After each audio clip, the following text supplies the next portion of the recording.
नमस्कार दोस्तों, मैं सुभाष शर्मा लाल किताब के ज्ञान में चंडीगढ़ से आपका स्वागत करता हूं। दोस्तों, आज हम चर्चा करेंगे चक्की के उपाय के बारे में कि हाथ से चलाने वाली चक्की जो कि पहले समय में हमारे घरों में हुआ करती थी। सुबह सुबह वो चक्की चला करती थी। हमारी माताएं, हमारी दादी ये सब चलाया करती थी। क्या ये चक्की का कंसेप्ट क्या है, सबसे पहले ये समझना है। और चक्की से हम क्या ऐसा उपाय कर सकते हैं जो कि हमारे ग्रहों को सही करता है। आज के समय में इस एडवांस हमारे युग में हम पुरानी चीज़ों को भूलते जा रहे हैं और लाल किताब में उन्हीं पुरानी चीज़ों का उपयोग करके हम अपने ग्रहों को सही करते हैं। मान लीजिए किसी की कुंडली में सूर्य बुध इकट्ठे हैं, या फिर सूर्य खाना नंबर 12 में है, या फिर बुध और राहु का एक मंदा योग बन रहा है, या फिर मंगल आपकी कुंडली में ख़राब हो रहा है, या फिर सूर्य शुक्र का एक योग बन रहा है, तो इन सब कंडीशन में एक चक्की का उपयोग किया जाता है। ये सब चीज़ें मैं आपको लॉजिक और कंसेप्ट के साथ समझाने वाला हूँ। ये थोड़ी सी वीडियो आपको अलग लगेगी क्योंकि आपने आज तक सूर्य के खाना नंबर 12 में होने की वजह से चक्की का उपाय सुना होगा या किया होगा, पर यहाँ पर बहुत सारे कंसेप्ट हैं जिस कंसेप्ट के वजह से हम यहाँ पर चक्की अपने घर में रख के उपाय करते हैं। सबसे पहले हम चक्की के बारे में समझ लेते हैं, चक्की क्या चीज़ है। देखिए, गोल, सबसे पहले हमें समझना है गोल चीज़ के बारे में। जैसा कि हम जानते हैं लाल किताब के अनुसार कि गोल चीज़ें जितनी भी हैं वो बुध का रूप होती हैं। अब बुध का रूप हो गई। अब जब जो चक्की होती थी, चक्की को हम चलाते थे तो चक्की के अंदर जो अनाज डलता था, जैसे कि गेहूँ, जैसे कि हम गुंदम बोलते हैं, गेहूँ, जब गेहूँ डलता था, गेहूँ किसकी कारक वस्तु है? गेहूँ है सूर्य की कारक वस्तु। सूर्य उसमें डलता था, सूर्य और बुध। अब जो उसमें से निकला पिसकर वो बना आटा। आटा यानी कि आपकी खुराक बनी शुक्र। अब यहाँ पर तीन चीज़ों का आपको मेल दिखाई दे गया, सूर्य, बुध और शुक्र। अब इन बातों को भी हम समझेंगे बाद में। सबसे पहले एक कंसेप्ट और समझिए, सूर्य और बुध आपस में मिलकर क्या बनते हैं? सूर्य और बुध आपस में मिलकर बनते हैं मंगल नेक। जिसकी कुंडली में मंगल खराब हो तो यहाँ पर सूर्य बुध को मिलाकर हम मंगल का भी उपाय करते हैं। सूर्य और शुक्र आपस में मिल रहे हों तब यहाँ पर भी हम चक्की का उपाय करते हैं। इसका कारण क्या है, लॉजिक क्या है, ये भी समझिए। जैसा कि हम जानते हैं कि अगर कोई दो ग्रह हैं, उन दो ग्रहों की मित्रता कराने के लिए, क्योंकि अगर मान लीजिए सूर्य और शुक्र आपस में शत्रु हैं तो इनकी मित्रता कराने के लिए, दोस्ती कराने के लिए हमें किसी तीसरे ग्रह की मदद लेनी पड़ेगी। तीसरा ग्रह कौन सा हुआ? जो इसका सूर्य का भी मित्र हो और साथ में शुक्र का भी मित्र हो, वो बनता है बुध। तो हम बुध को बीच में स्थापित करेंगे, यानी कि हमने सूर्य बुध की चक्की मिलाई और शुक्र जो आपकी खुराक यानी कि रिज़क यानी कि आमदनी, जो आपकी खुराक बनी, जो आटा निकल के निकला और जो आपकी खुराक के रूप में इस्तेमाल हुआ, वो हुआ शुक्र। तो यहाँ पर चक्की का उपाय इस केस में भी किया जाता है। बाकी आपको मैं कुंडली के अनुसार भी बताता हूँ कि मान लीजिए आपकी कुंडली में सूर्य खाना नंबर 12 में है, तो सूर्य खाना नंबर 12 में है, तब इस केस में कहा जाता है कि आपको घर में चक्की रखनी है और साउथ ईस्ट में रख सकते हैं या फिर साउथ वेस्ट में ये चक्की को स्थापित करिए। अब चक्की को स्थापित करना ही सब कुछ नहीं होता है। चक्की आपने रख दी और कभी कभी उस चक्की में आप एक मुट्ठी अनाज डाल के उसको चलाते रहिए और जो अनाज निकलता है वो अनाज आप खुद भी खाइए और पक्षियों को भी डालते रहिए। इससे क्या होगा कि आपके घर की चक्की चलती रहेगी और आपके घर की आमदन वो भी चलती रहेगी। देखिए, एक चीज़ और समझिए, हमेशा ये कहा जाता है कि तुम जेल में जाके चक्की पीसोगे। क्यों कहा जाता है? क्योंकि जेल जो है, अगर हम जेल को देखें तो लाल किताब में एक कंसेप्ट कहा गया है, जेल खाना, पागल खाना या दवा खाना। जो लोग लाल किताब पढ़ते हैं वो समझ गए होंगे कि ये बुध राहु का कॉम्बिनेशन है और बुध राहु के कॉम्बिनेशन को सही करने के लिए हमें मंगल नेक की ज़रूरत पड़ती है, क्योंकि मंगल नेक ही चक्की है, क्योंकि वो सूर्य बुध का मिलन है। अब जिसकी भी कुंडली में बुध राहु का योग है वो भी चक्की का उपाय कर सकता है, अपने घर में चक्की स्थापित करेगा। यहाँ पर उसका मंगल नेक होगा, बुध भी सही होगा और मंगल ऑटोमेटिकली आपके जो राहु कुंडली में मंदा है उसको दबाने में सक्षम रहेगा, क्योंकि मंगल ही महावत है और राहु हाथी है। और राहु अगर हाथी जो बिगड़ा हुआ है उसको सही करने के लिए मंगल यानी कि महावत जो वही उसको काबू कर सकता है। तो हमें मंगल नेक की ज़रूरत पड़ेगी, जो कि एक आटा पीसने वाली चक्की, गोल चक्की, जो कि बुध का स्वरूप है, और अनाज उसमें जो पड़ेगा वो होगा सूर्य का। तो सूर्य और बुध का आपने इस तरीके से मेल किया। अब सूर्य और शुक्र किसी की कुंडली में कहीं पर भी हैं, अगर मान लीजिए सूर्य और शुक्र की युति कुंडली में कहीं पर भी है, तो सूर्य और शुक्र की युति आपकी मैरिड लाइफ, आपकी संतान, आपकी हड्डियाँ, आपकी फाइनेंस, आपकी रिज़क यानी कि आमदन, ये ऑल ओवर चीज़ों पे नेगेटिव इफ़ेक्ट डालती है।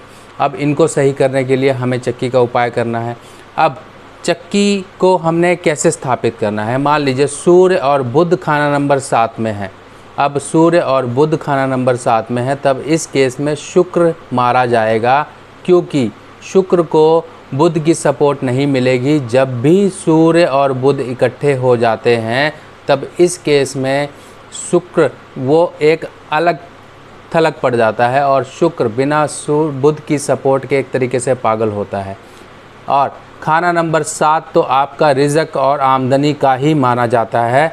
अगर यहाँ पर सूर्य और बुध का किसी के कुंडली में योग है, अगर वो कामकाज कोई करना चाहता है, तो वो फ्लोर मिल का काम कर सकता है, क्योंकि खाना नंबर 7 रिज़क जहाँ पर ऑलरेडी सूर्य और बुध का योग है। चक्की जो कि दर्शाता है आटा पीसने की चक्की। आप आंख बंद करके ये काम शुरू करिए, देखिए आपका काम कैसे चलता है। कई लोगों को आपने देखा होगा, कई लोगों की बड़ी बड़ी फ्लोर मिले हैं, उन्होंने चक्की खोली, चाहे उनके गांव में कहीं चक्की खोल ली, चाहे अपनी छोटी सी एक चक्की खोल ली आटा पीसने की, तो उनका काम चल पड़ा। चक्की देखिए, जब तक आप खाएंगे तब तक आपको आटा तो चाहिए ही चाहिए, और इसमें कोई शर्म नहीं है। ये आमदन का एक बहुत बढ़िया ज़रिया है।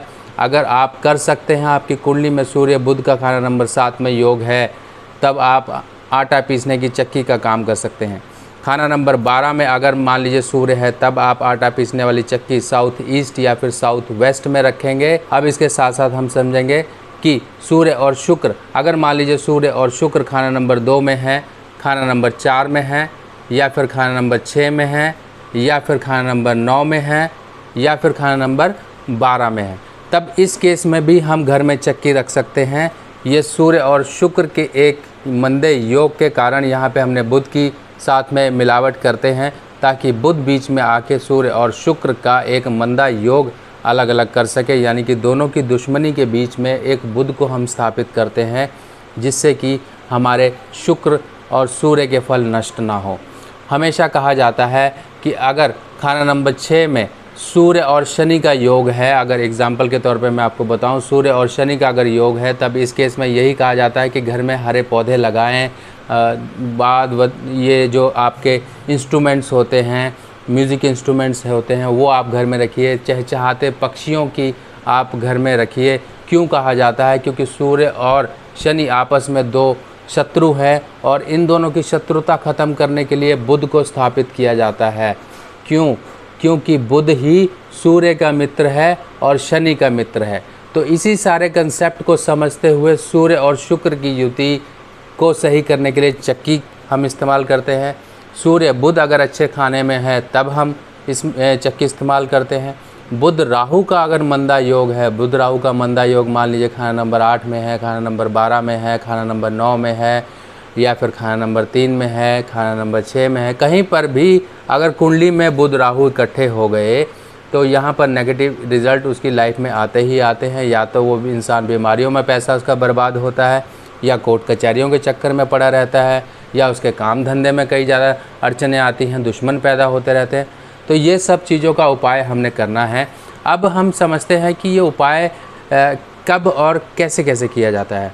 देखिए, आटा पीसने वाली चक्की, सबसे पहले तो हमें ये समझना है कि आटा पीसने वाली चक्की जो हाथ से चलती है, वो चक्की नॉर्मली आजकल नहीं मिलती है। अगर आपके यहाँ मिल जाती है तो ठीक है, अगर नहीं मिलती है तो आप बताना, आपके एड्रेस पे हम यहाँ से भिजवा देंगे। हमारे पास ऑलरेडी बहुत सी चक्कियाँ हैं, हम लोगों को भिजवाते भी हैं। आपको चाहिए तो आप मंगवा सकते हैं। और अब मान लीजिए आपकी कुंडली में कहीं पर ऐसे हालात बन रहे हैं कि आप जेल जाने की या फिर हॉस्पिटल जाने की नौबत बन रही है, तब इस केस में हमें आटा पीसने वाली चक्की को जल प्रवाह करना है। या तो हम जल प्रवाह कर सकते हैं, या फिर कहीं मंदिर में किसी पुजारी को दान कर सकते हैं।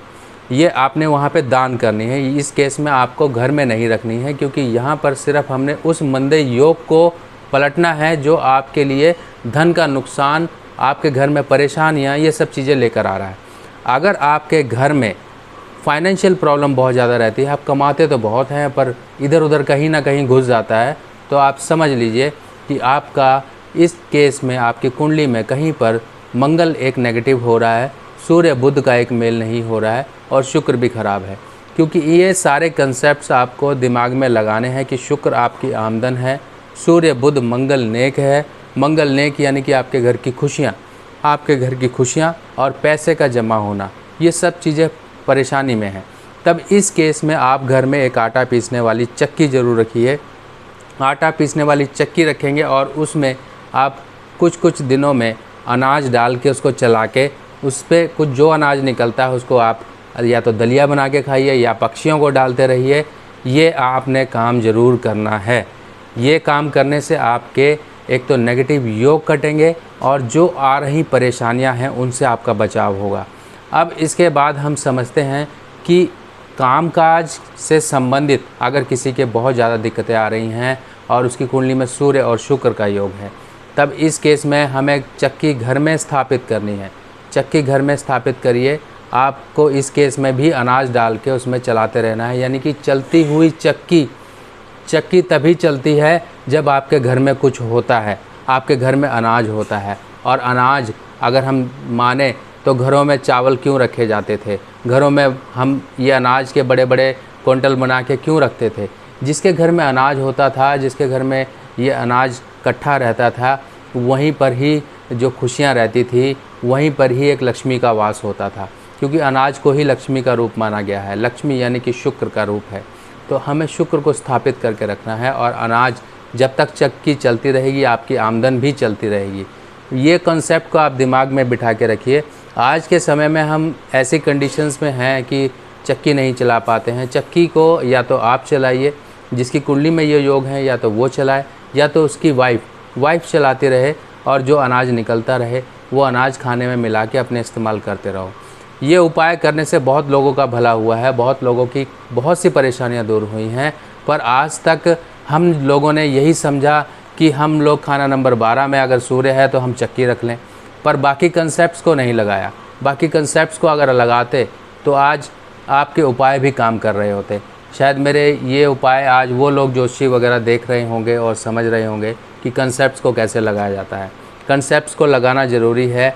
हमें किताबों में वो चीज़ें नहीं मिलती हैं जो हमें चाहिए। पंडित जी ने हमें सिर्फ इशारों में बता दिया है, बाकी आपकी बुद्धि है, आपका दिमाग है, कितना इस्तेमाल करते हो।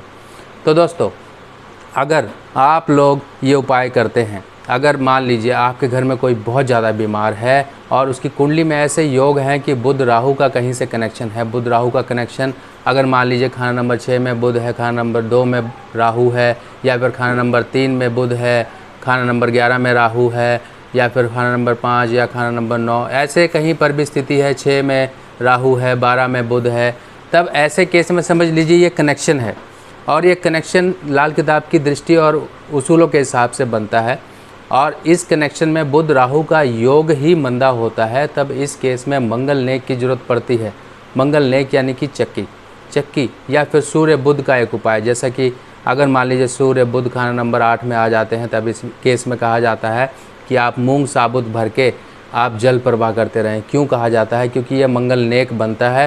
तांबा जो है ये गुड़ है, ये तांबा की जो लोटा है या गड़वी जिसे हम कहते हैं वो सूर्य है और इसमें डाली गई जो दाल है वो है बुध। अब इन दोनों को मिला के सूर्य और बुध जब आपस में मिलते हैं तब मंगल नेक बनता है, यानी कि एक अच्छा मंगल बनता है जो आपकी जीवन में खुशियाँ लाता है। अच्छा मंगल बना के हमने इसको चंद्रमा यानी कि खाना नंबर 4 में चंद्रमा के पास पहुंचा दिया। अगर खाना नंबर 2 में कोई ग्रह हैं नहीं है या फिर मित्र ग्रह हैं, तब हमने ये लोटे को कहा जाता है कि ये मंदिर में रख कर आइए, यानी कि हमने खाना नंबर 8 से उस असर को हटा के उसकी सूर्य और बुध की कारक वस्तुओं को हमने धर्म स्थान यानी कि खाना नंबर 2 में पहुंचा दिया। तो ये सब कंसेप्ट्स लगाने पड़ते हैं। बाकी दोस्तों, आई होप आप लोगों को काफ़ी कुछ सीखने को मिल रहा होगा। आप लोगों का प्यार भी मुझे बहुत मिल रहा है, इतना मिल रहा है कि मेरे पास समय ही कम पड़ता है, बहुत ही लिमिटेड टाइम रहता है, सांस लेने की फुर्सत नहीं छोड़ी आप लोगों ने। तो आप लोग ऐसे ही मुझे फीडबैक करते रहिए, ऐसे ही अपने सुझाव देते रहिए कि मैं आने वाले समय में क्या क्या वीडियोस लेकर आऊँ और किस तरीके से आप लोगों का ज्ञान बढ़ाता रहूँ। बाकी अपने सुभाष भाई के साथ ऐसे ही प्यार बनाए रखिएगा। बाकी नेक्स्ट वीडियो में फिर मिलेंगे, तब तक के लिए आज्ञा दीजिए। नमस्कार।